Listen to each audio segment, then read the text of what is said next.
के समय बाबा एक अबोध बालक की तरह कोमल दिखाई देते हैं, दोपहर में एक ओजस्वी युवा की तरह, और शाम की आरती के वक्त उनका रूप एक पराक्रमी योद्धा जैसा गंभीर हो जाता है।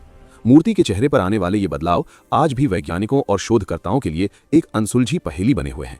सिर्फ इतना ही नहीं, मंदिर के गर्भगृह की वास्तुकला और वहां की ऊर्जा का स्तर इतना अधिक है कि भक्त वहां पहुंचते ही अपनी सुध-बुध खो देते हैं। कहते हैं कि बाबा के दरबार में मांगी गई मुराद कभी खाली नहीं जाती, बशर्ते वो सच्चे मन से मांगी गई हो। इसी विश्वास के कारण आज खाटू श्याम की गूंज केवल राजस्थान तक सीमित नहीं है, बल्कि 7 समंदर पार अमेरिका, लंदन और ऑस्ट्रेलिया में भी सुनाई दे रही है। लेकिन अभी भी सबसे बड़ा रहस्य बाकी है, वो रहस्य जो बाबा के शीश और उनके कलयुगी अवतार की पूर्णता से जुड़ा है। अब हम उस रहस्य में श्याम कुंड की गहराई में उतरेंगे और जानेंगे कि कैसे बाबा का आशीर्वाद आज भी हजारों लोगों के जीवन में असंभव को संभव कर रहा है। क्या आपने कभी सोचा है कि बाबा को 3 बाणधारी ही क्यों कहा जाता है? और वो आखिरी सच क्या है जो इस वीडियो को एक ऐसे मोड़ पर ले जाएगा जहां आपकी आस्था और गहरी हो जाएगी। जुड़े रहिए इस रहस्यमय यात्रा के अंतिम पड़ाव के लिए। अब हम बात करते हैं उस स्थान की जहां से इस पूरी कहानी का उदय हुआ, श्याम कुंड।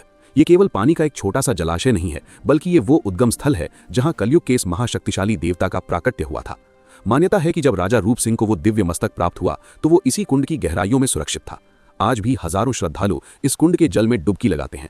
कहा जाता है कि इस जल में एक ऐसी अदृश्य ऊर्जा और औषधीय शक्ति है जो चर्म रोगों से लेकर मन के गहरे घावों तक को भर देती है। लेकिन रहस्य ये है कि भीषण गर्मी में भी जब राजस्थान की नदियां सूख जाती हैं, इस कुंड का जलस्तर कभी कम नहीं होता। कहां से आता है ये पानी? क्या इसका संबंध पाताल लोक से है, जैसा कि कुछ पुरानी कथाओं में कहा गया है? ये आज भी एक अनसुलझी पहेली है। खाटू श्याम जी को 3 बाणधारी कहा जाता है और इसके पीछे का दर्शन बहुत गहरा है। ये 3 बाण केवल शस्त्र नहीं, बल्कि जीवन की 3 अवस्थाओं का प्रतीक है। बाबा का संदेश साफ है, लक्ष्य को पहचानो, रक्षा करो और फिर अधर्म का विनाश करो। ये दर्शन आज के दौर में भी उतना ही प्रासंगिक है जितना महाभारत काल में था। यही कारण है कि जब कोई व्यक्ति अपने जीवन के सबसे कठिन दौर से गुजर रहा होता है, जब उसे लगता है कि दुनिया के सारे रास्ते बंद हो चुके हैं, तब उसे एक ही नाम याद आता है, हारे का सहारा, बाबा श्याम हमारा। ये केवल एक नारा नहीं है, बल्कि करोड़ों लोगों का व्यक्तिगत अनुभव है।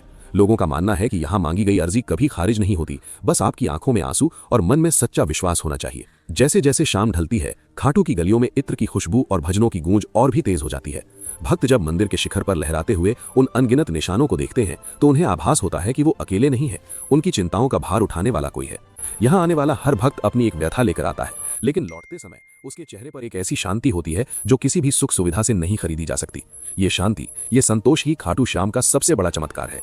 ये मंदिर विज्ञान और तर्क की कसौटियों से बहुत ऊपर शुद्ध प्रेम और समर्पण की भूमि है।